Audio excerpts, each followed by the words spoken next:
naïf te coalition à FCC cash maintenant on va faire la coalition pour bakomi ko déborder autorité morale aux anani si vous a papa beto pe le quoi lingalé bisani ça ba pité a senya boina habite hôtel bango ka musika ba le costo de le quoi beta rato la FCC cash ba kende ba bunda bango na bango ba so shadara zongi ba benga na ba téléphone le quoi ba ça ba groupe WhatsApp ba potana bango na bango kuna papa beto zo tonga mboka a uti kuna la Russie a ke kuna la Sochi tout le monde le papa beto ni $500,000 $500 millions si je peux bel et bien dire le monde je n'ai pas lu kunenga seki abi elle est aux excellences né yango na nyoko mi na gouvernement kuna on so masasi le na premier excellence tande je n'ai pas lu quoi ko seka zo elle est en plein loba ya baba bata kufa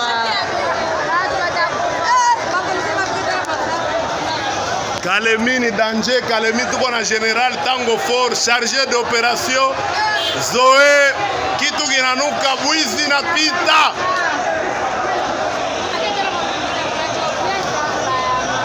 Njobe, on a battu Mugara. Tant que Moutou a dit loi, a dit n'est loi et Kendaka. A Saline, a qui est un état de droit.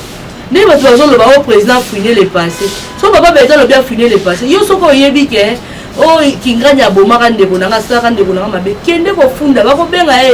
akoya boko samba na ninge je ko funda ki Kalev ne kamite procès la mopezo fonga ba ko samba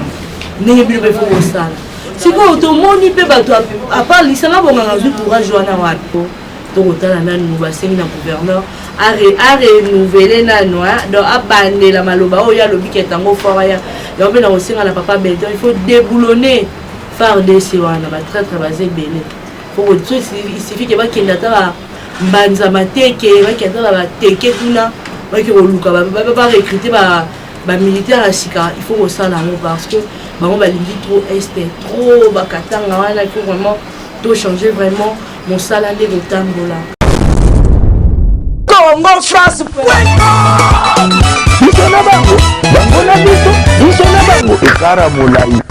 France.com site ya Kolo Masolo danger Masolo kitoko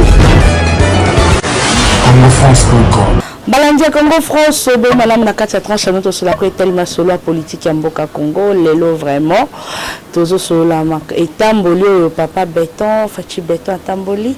to sur la paix retour politique moi na mboka le sénateur à vie Joseph Kabila Kabange trop sur la lelo lisanga bonganga pe bafundi il faut ailandi oyo maître Franco Azali citoyen congolais habité jamais ba manquement leki sur la paix vis-à-vis à excellence Nicolo il y a les garanties excellence avec excellence mais en réalité que yambalo a travaillé na muto a lutter contre corruption mais hier alingi ko sangana na bandeko na so ba expatrié pour na konyokola bandeko na so ba congolais yango lelo to ko ba ko swali lo ezaka ya ministre na biso commerce extérieur mona mboka Jean Lucien Boussa to so la na bino pe vis-à-vis ya évaluation ya banzela nde sa ko kende na kati ya mboka ngumba Congo mobimba lelo na kati ya analyse ya masolo politique na biso lelo vraiment naza vraiment bon bébé to za le malao le mbaté avec méchant parce que mosale ko sala ma bien papa ko tambola main ya na batu moko ba ko kasser papa ba lingi to ba makam papa ko sala libanda mboka te Christian Touré Kenzo so ici à moyen to zonga epana yo comme ça to kota na kata masona biso lelo Allô Ngaya wa santé eza misunga ah katelinga lingala pour la santé mwana Mon fils, pour ma santé, Missunga. Ah, okate lingala. Bandeko, Missunga ezali kokate la moturingala te. Oh, ezali mitwe de santé. Oye pesa meli na batu nyonso. Employé, to non employé, mutu nyonso oyo akikaka ko contribuer na mbongo mukie. Na fin du mois, bwete mokolo kobela. Missunga ezwa soin ye ya malamu na ba hôpital nyonso ya minene ya République démocratique du Congo. Soki maladi na yo bakoki ko traiter yango na Congo te, Missunga akozwa charge na yo okende kozwa soin na bamboka lokola Afrique d'ici, Turquie, Suède, Russie to Inde. Kala mingi te na bamboka mosusu. Soki moto oyo misunga ezoki charge mpona bazwi Nzambe akamati molimo na ye misunga akosokipe na mo mpe kordia ate bandeko bazali libanda bakoki koadere bandeko na bango ya Kongo po eti bazwaka swe awa na mbongo bango bazali na misunga ta santé c'est ta vie. Vous souhaitez investir, vous souhaitez qu'on s'occupe de votre entreprise. BDDS, nous sommes un cabinet de conseil en gestion des affaires. Nous nous occupons de la gestion comptable, de la gestion financière, gestion des ressources humaines, de la trésorerie, mais également de tous vos investissements. Donc on s'occupe de tout. C'est-à-dire, on regarde la fiscalité, on regarde la comptabilité, on regarde la finance, on regarde la trésorerie, on fait vos démarches au niveau de la banque, on va chercher les subventions quand vous êtes une association, on gère à votre place. Appelez, prenez rendez-vous. BDDS veut apporter la sécurité aux entrepreneurs sur le sol africain, européen, avec pour souci votre enrichissement. Que avoir une entreprise, ça va bien au-delà que d'avoir une rémunération, avoir de l'entrée de l'argent et de les sorties. C'est vraiment réellement de se constituer un patrimoine, quelque chose qu'on peut transmettre, même à ses enfants. Kolanda na lelo toza kata masolo ya politika mboka Kongo wana zalaki sauveur na biso to koloba na likambo balobaka bakolo baloba les chiens à bois la caravane passe boningani makasi lokwa bato bandeko na biso bazalaki mo actualité mikolo bato batelemelaka mosala papa Beton bazwi mo actualité mikolo oyo Kabila kozonga sénateur a dit à kozonga. Tous on a un article 104 de la Constitution pour nous aux arana wifi, aux arana connexion à 100%. Biso a téléphone qui est allé bon fibre optique. Donc comment au compte à 4 ans moi le kuta. Toujours un article 104 de la Constitution. Ils ont pas interdit que mon contrôle et sénateur a dit à qui kozonga la réussite sous candidat qui n'a pas Congo. Chadar a vendu à la monki a vu buzz na vite na créé buzz. Mais buzz a moi mis immédiation par rapport à badir naé. À l'objet de Nénézawana, biso poto créer milice na biso na kati ya FCPPRD. O akosimba mokonzam, o akosimba autorité morale la biso to saini to simbi. Milice ngo wapi? O mutamba aliaka bambonga bana ba. Milice ngo moni kuna bandeko na nga balusho en tout cas félicitations à benga bi bébé Beton. To indisi a to buki, la to buki ba petit pour Saint-Jean Otoni. Babité tout cas c'est le roi mboka eza ya bango mais tout moni vraiment que oui bakei pour le roto sali ezalaka ti parce que maloba oya ko loba ko tumbola ko zokisa su pota to raisonner ba to ba katumba mwanke bakufa na katsa ba Lubumbashi mbukatanga mboka oya ko bimisa minere ko sa makambo ebele ta lelo jeunesse akatanga ndenge ezalaka ta lelo yango no monete moi la mboka bandeko nanga botika ko déranger nga tout le temps beaucoup le balinga na ebisi na beni papa Beton na papa tu as écouté ce que l'ex candidat malheureux a dit ma fille sois tranquille je suis pas naïf naïf coalition à FCC cache maintenant on va ça coalition pour bakomi ko déborder autorité morale aux alani si vous a papa Beton peut le quoi linga lebisani ça ba pité a senya boina habite aotala bango ka musika ba le constat de lokwa beta ratola FCC cash ba kende ba bunda na bango ba so Chadar azongi ba benga na ba téléphone lokwa ba sala groupe WhatsApp ba pota na bango kuna papa Beton zo tonga mboka auti kuna na Russie ake kuna na Sochi to moni le papa Beton ni $500,000 $500 millions si je peux bel et bien dire le moni je n'ai pas lu kunenga seki abi elle a aux excellence ne yango na nyoko mi na gouverneur kuna on masasi le la première excellence tande je n'ai pas lu quoi ko seka tant que ministre de l'industrie en tout cas vraiment ba industrie penza et okende penza musika to moni pe kuna na santé moi na mboka eteni longondo ba soleli pe na ba ndeko na biso kuna na Russie bazui ba kosela so de labo ya minene pour la lutte contre Ebola tala ba œuvre ya papa Beton ata kutu ba ministre baza FCC après si bango passe po yende mutu azo diriger mboka Congo ministre mini wana pe azalaki pe na kati ya délégation ba ministre bazaki mo ebele ne ba solaki na Russie papa Beton akei akotambola kaka nde akotambola obenge papa pepo me pepo na ye akotonga Congo lobi akokile 24 lobi akokisaki 9 mois nabengi papa Beton nayembeli joyeux anniversaire abi me nabotami lelo te marmonga binonga papa ezaki joyeux anniversaire mpo ozokende na Congo gratuité enseignement lelo tozomona banzele kotonga mata OVD il faut soki papa il faut akanga bato ya OVD balie mbongo ebele bato ya OVD tebeki po tozongisela ata bajaponais makambo ya nzela balelaka ke o bapesaka biso mosala te bayeli bino lelo projet ya kotonga nzela OVD bose makambo ya soni yango omoni ete papa Beton akosala mosala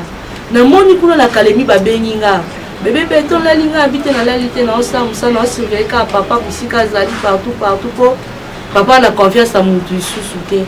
o nini nga abi o ana kalemi eyindi nga abi o Zoé Kabila atie tango fort chargé ya mission na kalemi batoto kalemi basiliki donc Christian Touré Kenzo otie biso na image wana te eza na Swahili mais bobino bobe oyokaka mpe mwa moke tolanda na image wana comme ça tozonga na kati ya plateau na biso zo eleta mplindo bayama bato batakufa Kalemi ni danger, Kalemi tuko na général Tango Fort chargé d'opération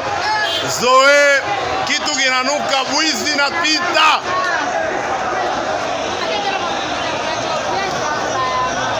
Njobe abiona batu mugara. Wana bauti kolanda na kati ya Kalemi kuna opesi mbwa boyi basiliki batamboli balobi non Tango Fort ya na mboka na bango lisusu te balingi na bango te. Oui pe osenga ke Zoé démissionner a démissionner. Est-ce que Zoé va démissionner? Eza mwa pasi yango tokotala nanu basengi na gouverneur a renouveler nanu donc abandela maloba oyo alobi ke Tango Fort ya yango mpe na kosenga na papa Beton il faut déboulonner FARDC wana batraître baza ebele il suffit ke bakende ata mbanza mateke bakende ata bateke kuna baki koluka barecrute bamilitaire ya sika il faut kosala yango parce que bango balingi trop este trop bakatanga wana il faut vraiment to changer vraiment mosala nde kotambola namoni kuna na ngambu bazonisenga bazolakisinga image babilobe Beton tovandi tolali tolamuki boye ministre na biso commerce extérieur mwana mboka Jean Lucien Mbusa bandeko na biso bandeko na ngai mpe ya yo bokulaka bandeko na ngai mpe ya yo baza konyoka mepa baexpatrie bandeko babedashu bandeko ya ba nani ba Ahmed soki banani balibanais na baindien bakonyokola bandeko na yo likambo ebandi lelo te bato bakokufa bato bakozoka bakokanga bato na makambo oyo ya baexpatrie oyo ya batoni na bawenze oyo bazandu bagambela banini par rapport nde basala association na bango bazokontinue toujours kolakisa mécontentement na bango ndenge baza kotraite bango mais bayaki pa ministre commerce extérieur akosinga bango bazonga intmen en plus bapatron na bango baindien baisi bango babimo ndenge aza wana akolalisa no pongi ya babebe parce qu'il est déjà enveloppe na ye mokonzi mboka côté la lutte contre la corruption tozondima oteka bandeko na yo mpona esengo baexpatrie to boyi te baye po baza na investisseur mais basala mosala malamu tokende malamu tosala mpe basala mpe mosala lelo ndenge elongo bani nayokaki mama mo abengaki nga na France ayebisinga bibebe Beton ndenge eza wana avant mokonzi mboka voyager donc bavotaki basololaki makambo ya budget efe koma na 10 milliards tomonaki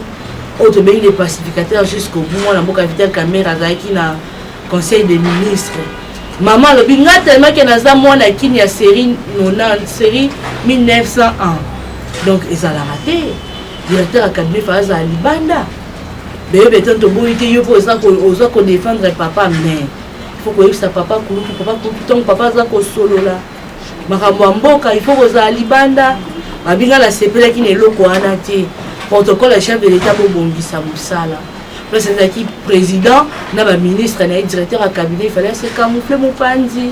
nayambaki te lokola le pacificateur jusqu'au bout ayokaka nga fona se mbala nsima talaka bambebe tobongisa kaka bisika oyo mabe ezali tokende tozonga tomoni lisanga bonganga le 29 akokende comparaître na parquet le 28 akokende na parquet ya Gombe babengi ye bafundaki amonaki lokwa ndoto lisanga bonganga okende mpona nini okobenga papa Beton allo papa Beton nga na lie te papa Beton nga awa boye papa Beton atindeli au moins quelque chose mais yo lokoza lokoso nga kozonga ministre à sport c'est ça bino bolobi eza alternance te accord ya une coalition entre FCC cash tango bino boyi bango population peuple baboyi bato Chine rambo basa na gouvernement inukamba Chine rambo pa lobi ngabe na lingi pe bato pe op ya kala pe basa ni basa la te yango moni place wana accord vraiment ezaki bien respecté siko lisanga bonganga ya leki na te ba lobi to wana 3 présidents Joseph Kabila Félix Tshisekedi na Martin Fayulu l'élection eza l'élection considérable bon maître fond peut tant que muto ayebi loi ayebi ndenge loi ekendaka asali nini akei toko mina état de droit ne bato bazoloba o président fouiner le passé so papa Beton lo bien fouiner le passé yo soko oyebi ke o kinganya abomaka ndeko nanga asalaka ndeko nanga mabe kende kofunda bakobenga ye akoya bokosamba na ye ndenge je kokwa afundaki Kalev nde kami te procès na bango mpe ezofunga bakosamba ndenge bino mpe fo kosala sikoyo tomoni mpe bato apart lisanga bonganga zwi courage wana wapi epa bato ya FCC manquement eleki lelo soki papa Beton alobi afouine na le passé Shada replace ne ozala wapi moto alobaki bofinga soki bafingi mama azongisa mpe mama buzwana au degré candidat malheureux sikoyo donc bino bokoloba bokomanke bokoloba est-ce que ça normal vraiment eza vraiment normal te respect na garant de la nation moto akotambola akoluka akobeta motu partout akoya akosala mosala na 9 mois une année na ye okoka le 24 janvier sikoyo bolingi tosikende wapi yango mpe bino baministre idps boza kolala baministre ya cash bozolala makasi tozoyeba mosala bokosala te so bozokoka te bobenga te baparlementaire de bobaya basala mosala parce qu'il y a des licenciés des gradués au lieu que basitano batindaka basere na bafrère église bayaka na bakotia bato mal à l'aise ezosala vraiment bien te tomoni moto moko abengaki nga na États-Unis abinanga bébé Beton namoni image otie image ya Amos Mbayo oyo alancé 100 jours na ye basponsor likambo wana azoloba na obeta site na ocomprendre te basponsor balingi nini makambo ya ministère ekomba basponsor société wana communication yaki kosala nini tant que premier ministre ye moko asali nanu bilan na ye te mais baministre bakosala babilan tokocomprendre te 100 jours yango asali nini match ya renaissance na imanda to na ocomprendre pe te yango nabaki en tout cas bango tokolobaka mingi te par rapport ya makambo oyo kolekana na kati ya mboka Congo Sylvestre Lukamba bolandaki image na ye ndenge bakatange na bakatangese bayambaki oyi bébé Beton Albert Youm alobi na ye mwa bien il faut chemin de fer etongama bani banini mais moi songi papa na bino nalandi image wana bien place oyo bakoloba chef de l'état mokonzi ya mboka mpe Tshisekedi bango bakoboya kobeta maboko faut bocomprendre bango lelo tina bazalaka na émotion bandimaka te ke sénateur ya vie atika bokonzi nini ya katanga wana esangisi mpe badepute mpe ya opposé tomonaki honorable Patricia aza moko ya idps azalaki na kati honorable Killer awuti na ensemble azalaki na kati yango oza komona makambo ekokende na kobeta CT ministre na ngai Junior Mata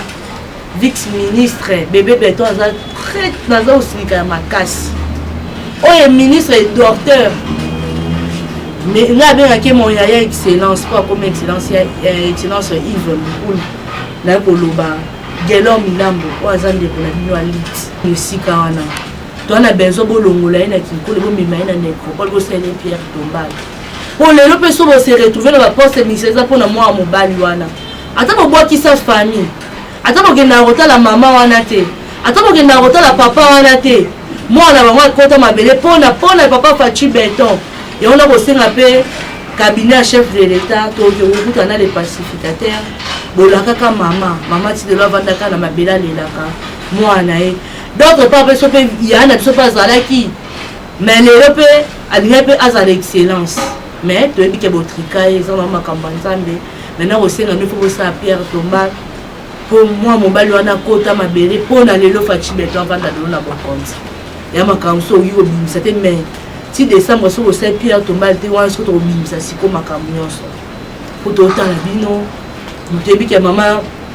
honorable Eliezer Tambakende ko kutana maman asolai na maman excellent ba excellence mi balé bovandi ça honorable bébé honorable to yebi mais mikolo pe mbule za bobeta makasi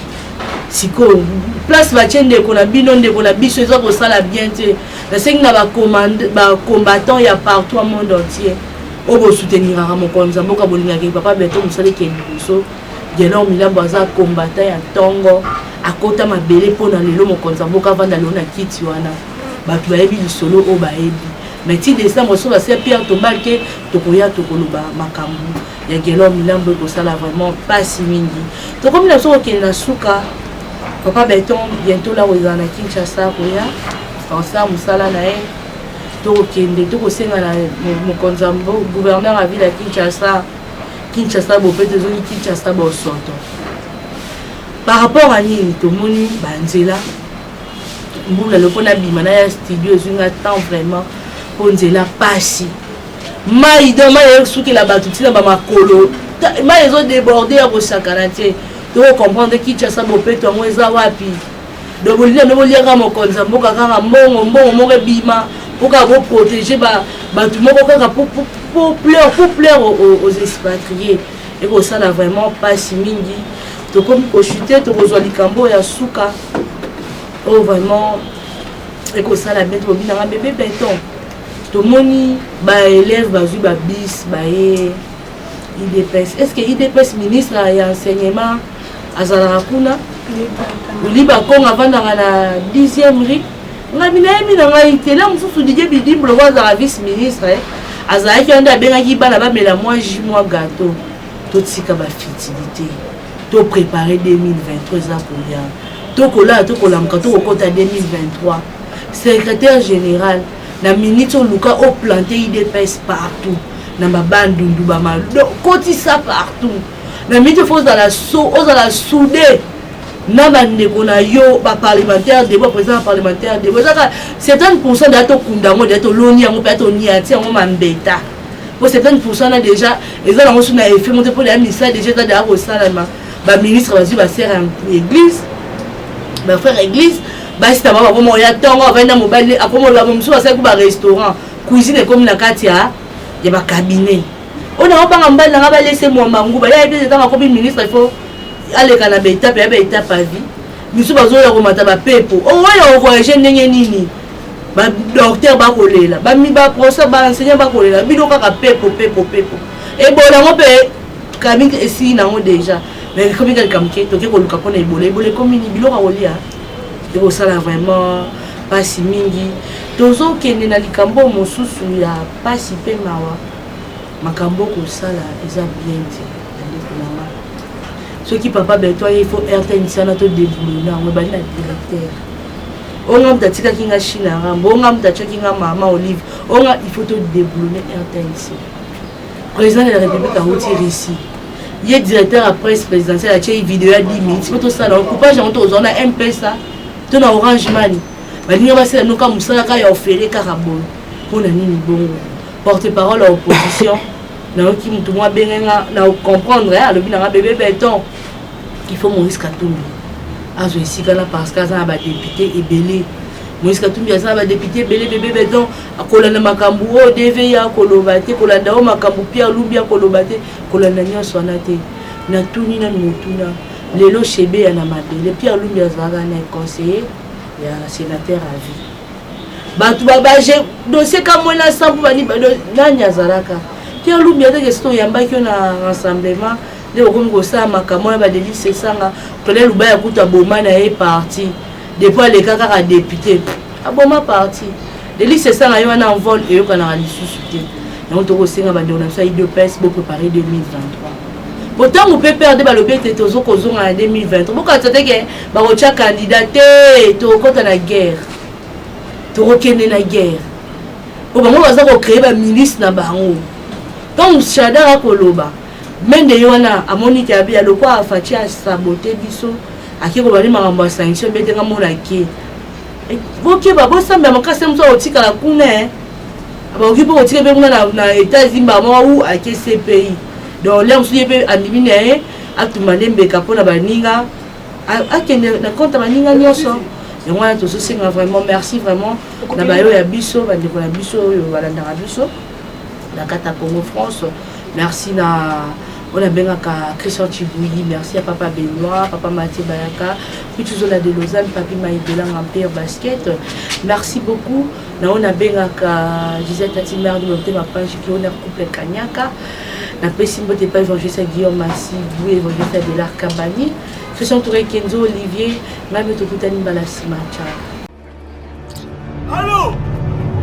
Kaya wa santé eza misuma? Ah!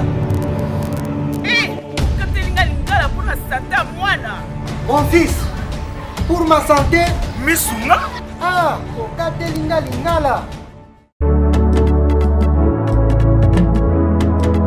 Bandeko, Misuna ezali kokate na motu lingala te. Oh, ezali mitoile de santé. Oyo epesameli na bato nyonso. Employé to non employé, motu nyonso oyo akoki kaka kocontribue na mbongo mokie. Na fin du mois, Bwete mokolo akobela Misuna ezwa soin na ye ya malamu na bahopitau nyonso ya minene ya République démocratique du Congo. Soki maladi na yo bakoki kotraite yango awa na Congo te, Misuna akozwa charge na yo okende kozwa soin na bamboka lokola Afrique du Sud, Turquie, Suède, Russie to Inde. Kala mingi te na bamboka mosusu. Soki moto oyo Misuna ezwaki charge na ye mpo na basoin, Zambe akamati molimo na ye, Misuna akosokipe na mauvais cordia. Ate bandeko bazali libanda, bakoki koadere bandeko na bango ya Congo,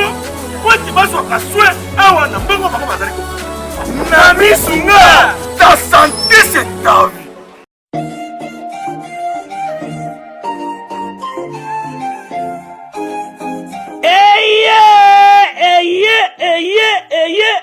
Papa, maman, tunanga nini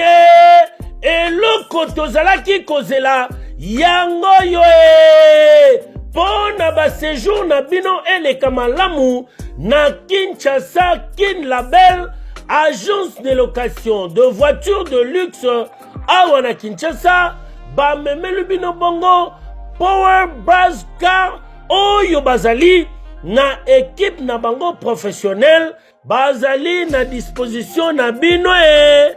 Power Buzz Car, location de voiture ya sikape kitoko na prix ya malamu oyo wapi. Okoki ko contacter bandeko ya Power Buzz Car na ba numéro oyo plus 243 85 151 5000. Topé na plus 243 82 23 86 668. Beli Soussou na www.powerbuzz-car.com. Topé na contact email contact@powerbuzz-car.com Ozamo Bimba. Bana Kinshasa, tosa la confiance na ba professionnel ya bandeko ya Power Buzz Car oyo bapesi offre spéciale pour na bino nyonso boko louer ba voiture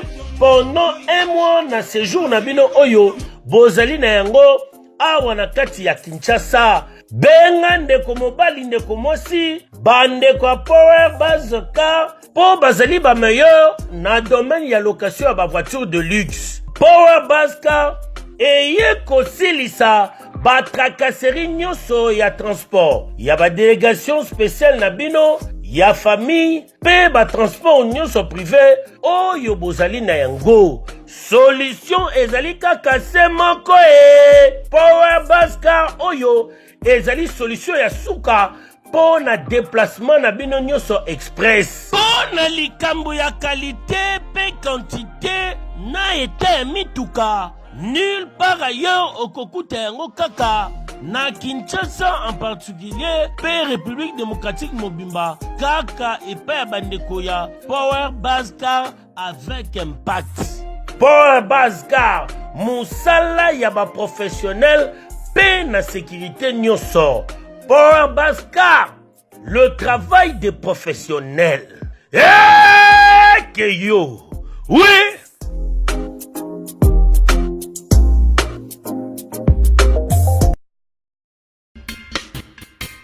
Vous souhaitez investir, vous souhaitez qu'on s'occupe de votre entreprise. BDDS, nous sommes un cabinet de conseil en gestion des affaires. Nous nous occupons de la gestion comptable, de la gestion financière, gestion des ressources humaines, de la trésorerie, mais également de tous vos investissements.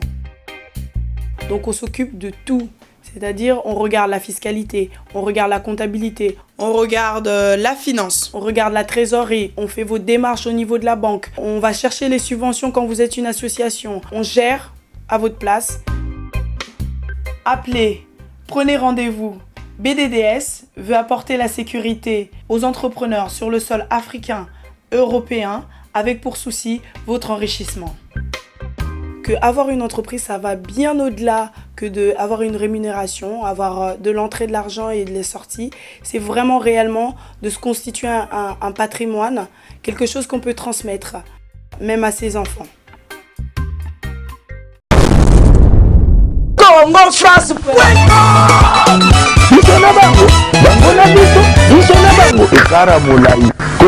France.com site ya Kolo Masolo ya danger Masolo ya kitoko. CongoFrance.com